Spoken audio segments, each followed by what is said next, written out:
یا بدامنی ہی کہیں گے، اور بے چینی، بے سکونی، بدامنی اور ایک سیاسی عدم استحکام، یہ دونوں جو ہیں یہ پاکستان کی معاشی ترقی کے راستے میں رکاوٹ ہے۔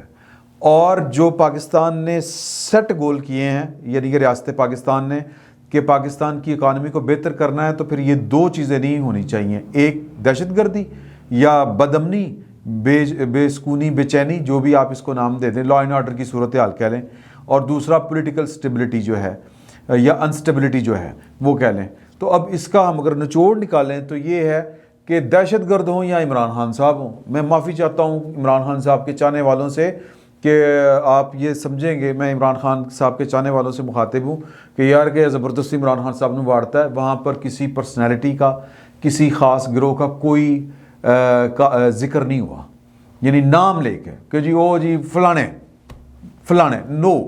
جو وائلنس کرے گا اور جو سیاسی عدم استحکام پیدا کرنے کی کوشش کرے گا، حکومت نے فیصلہ کرنا ہے کہ اس کے ساتھ کس طرح نمٹنا ہے، پیچھے امام کے اللہ اکبر، گل ختم ہوئی۔ تو سر یہ ہیں موٹی موٹی باتیں۔ اب اس کے نیچے آ جائیں تو اس کے نیچے یہ ہے، صورتحال یہ بنتی ہے کہ دہشت گردی کے خلاف لمبی جنگ بھی لڑنی پڑی تو لڑی جائے گی، پہلی بات۔ اور ہمیں پوری طرح پکچر کلیئر نہیں ہے کہ اس طرح کا کون سا معاملہ پاکستان کو درپیش ہے یا پھر کہاں پر یہ اگنور ہوا، کیونکہ عمران خان صاحب کی حکومت آنے سے پہلے اگر آپ یاد کریں پاکستان کا ماضی،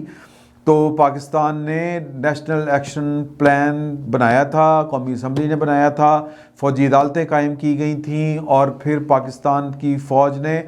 پاکستان کے سیکیورٹی اداروں نے، جس میں پولیس بھی شامل تھی، رینجرز بھی شامل تھی، پاکستان کی فوج تھی، سب نے مل کے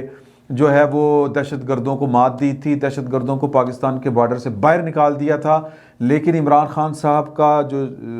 پونے 4 سالہ دور ہے، اس میں بہت سی چیزیں اگنور ہوئیں، جس میں سب سے بڑھ کر چیزیں جو اگنور ہوئی وہ پاکستان کی سلامتی اگنور ہوئی، پاکستان کے معاملات اگنور ہوئے، پاکستان کی لا اینڈ آرڈر کی صورتحال جو ہے وہ اگنور ہوئی۔ عمران خان صاحب دن رات بیٹھ کے ان کا جو کسب تھا پورے کا پورا، ان کا پونے 4 سال کا، وہ یہ تھا کہ 12 بجے آتے تھے، 5 بجے ہیلی کاپٹر پہ بیٹھ کے بنی گالا واپس چلے جاتے تھے، اور بنی گالا میں جانے کا، وہاں پر قیام کرنے کا مقصد یہ تھا کہ سر وہاں پہ بیٹھ کے وہ آزادی کے ساتھ ٹیلی فون بھی کر سکتے تھے اپنی مختلف پسندیدہ شخصیات کو۔ میں ویسے یہ اور کوئی کیونکہ سامنے آ گئی ہیں چیزیں نا یہ والی۔ پھر دوسرا یہ کہ ان کی جتنی بھی غیر نصابی سرگرمیاں ہیں وہ وہاں پر اوپنلی ہو سکتی تھی۔ آپ کے نالج میں ہے کہ جو فرا گوگی صاحبہ تھیں وہ اور احسن گجر صاحب، یہ ان کے گھر کے فرد ڈکلیئر تھے، ان کے گھر میں آنا جانا یہ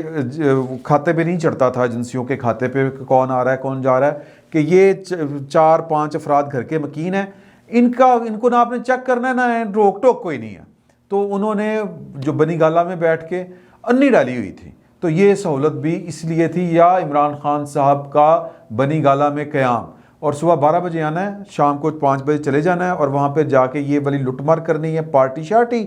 اور ٹیلی فون وغیرہ، اور جناب کے گھڑیاں لے رہے ہو گھڑیاں بیچ دیو، تحفے آ گئے تحفے بیچ دیو، وہ جناب یہ ہو گیا ہے نیشنل کرائم ایجنسی سے اتنے پیسے آ گئے ہیں، یہ ملک ریاض کو دے دو۔ سودے بازی ہوتی تھی بنی گالا ہاؤس میں یا بنی گالا میں، تو یہ اس وجہ سے عمران خان صاحب وہاں پہ نہیں رہتے تھے، یہ دوسری اور کوئی وجہ نہیں ہے۔ یہ نہیں کہ خان صاحب کو وہاں پر کوئی پرابلم تھا کہ ان کا دل گھبراتا تھا کہ یار کہ میں اتنی لیوش لائف گزاروں یہاں پہ قوم کے پیسے کے اوپر۔ سر وہ انی ڈالنے کے لیے وہاں پہ نہیں رہتے تھے، کہ وہاں پر ٹیلی فون آپریٹر سے لے کے ہر چیز جو ہے وہ مانیٹر ہو رہی ہوتی تھی۔ لیکن بھولے بادشاہ ہیں، وہاں پر بھی تو مانیٹر ہو رہی ہوتی ہے، پرائم منسٹر جہاں پہ بھی ہو پرائم منسٹر ہی ہوتا ہے۔ لیکن عمران خان صاحب کی نیت کا آپ یہ حساب لگائیں کہ وہ وزیر اعظم ہاؤس میں صرف اس وجہ سے نہیں رہتے تھے کہ وہ چیک مانیٹرنگ سے، سرویلنس سے باہر نکل کے وہ انی ڈالیں، تو ان کی سرگرمیاں یہ تھیں۔ تو لہٰذا یا پھر زیادہ سے زیادہ کیا ترجمانوں کے اجلاس کر لیں پورے دن میں، اور اپنے سیاسی مخالفین کو بیٹھ کے جناب کے کس طرح ان کے AC تروانے ہیں، کس طرح ان کا فلاں کام کرنا ہے، کس طرح ان کو جناب جیل کروانی ہے، یہ ان کی پلاننگز ہوتی تھی۔ سفر پاکستان نے کیا، پاکستان کا برا حال ہوا، پاکستان میں دوبارہ سے دہشت گرد آ کے آباد ہونا شروع ہوئے، اور عمران خان صاحب کے دور میں ہوتے رہے۔ عمران خان صاحب اور عمران خان صاحب کون ہیں؟ عمران خان صاحب وہ ہیں کہ جب ٹی ٹی پی اور پاکستان نے ان کے ساتھ بات کرنے کی کوشش کی تو ٹی ٹی پی نے عمران خان صاحب کو اپنا نمائندہ نامزد کیا تھا کہ ہماری طرف سے جو بھی آپ نے ڈائلاگ کرنے ہیں، بات چیت کرنی ہے، وہ عمران خان صاحب کی طرف، عمران خان صاحب کر لیں گے ہمارے بہاف کے اوپر، تو ہماری نمائندگی وہ کر لیں گے۔ اور پھر جو عمران خان صاحب ان کو دفتر دلانے کے چکروں میں تھے، یہ بھی آپ کے نالج میں ہے کہ جی انہوں نے کھولن دے دفتر اسلام آباد نہ، اور پھر جو طالبان ادھر آئے افغانستان، ریٹرک ہو جائے گا، آپ کے نالج میں ہے کہ کس طرح انہوں نے ان کی جناب کی یہ فتح مبین، تو پتہ نہیں فتح مکہ، تو پتہ نہیں کس کس کے ساتھ ملایا اس ان کے قبضے کو یا ان کی دوبارہ سے اقتدار میں آنے کو، اور وہ ہیں جو ٹی ٹی پی کو پناہ دیے ہوئے ہیں۔ اور ٹی ٹی پی کون ہے؟ جو ہمارے 80,000 بندے، جس نے ہمارے 80,000 شہری شہید کیے۔ تو عمران خان صاحب کہتے ہیں غیروں کی جنگ، غیروں کی جنگ۔ تو سر یہ پاکستان نے بھگتا ہے عمران خان صاحب کی صورت میں کہ پاکستان میں دہشت گردی دوبارہ سے سر اٹھا چکی ہے، اور یہ جو فوج، یہ کور کمانڈرز نے 2 دن لگائے ہیں اس کے اوپر کانفرنس میں، یہ انہی فیصلوں کے اوپر پہنچنا تھا کہ ہم نے اب کیا کرنا ہے کیا نہیں کرنا۔ تو بڑی دو ٹوک پالیسی جو اگنور رہی عمران خان صاحب کے پورے دور اقتدار میں، اور دہشت گردی دوبارہ پاکستان میں آئی، اس نے پاکستان کو کتنا ڈیمیج کیا ہے ابھی ہمارے پاس اس کی اطلاعات نہیں ہے، یہ رکی ہوئی اطلاعات ہیں۔ یہ ظاہر ہے کہ یہ اتنا بڑا ایکٹ ہے یا اتنی بڑی واردات ہے یا اتنا بڑا چیلنج ہے کہ پاکستان کی فوج 2 دن لگا کے اس نے اس کے اوپر سوچا ہے اعلان کر کے، اور پیچھے پتہ نہیں کب سے اس کے اوپر پلاننگ چل رہی تھی، اللہ بہتر جانتا ہے۔ تو جناب یہ والا فیصلہ ہے، اور اس فیصلے میں جو بھی رکھنا ڈالے گا، جو بھی رکاوٹ ڈالے گا،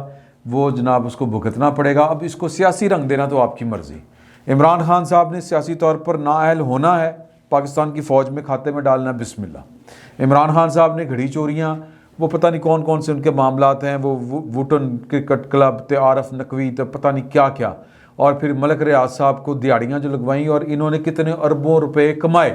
یہ ساری کی ساری انکوائریاں بھی ہونی ہیں، مقدمات بھی چلنے ہیں، عدالتوں میں بھی جانا ہے، پنجاب حکومت کا بھی فیصلہ ہونا ہے، یہ سارے کام ہونے ہیں۔ اور صرف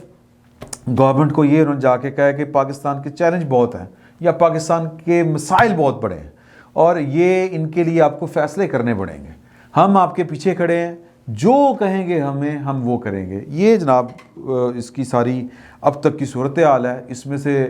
جو خبر مجھے سمجھ آتی ہے وہ یہ ہے کہ بڑا ٹارگٹ ہے، اور اس ٹارگٹ کو اچیو کرنے کے لیے، یعنی اکانومی کا ٹارگٹ اور امن و امان کا ٹارگٹ، اور اس کو اچیو کرنے کے لیے پاکستان میں کسی بھی قسم کی انسرٹینٹی جو ہے وہ نہ افواہ کی صورت برداشت کی جائے گی،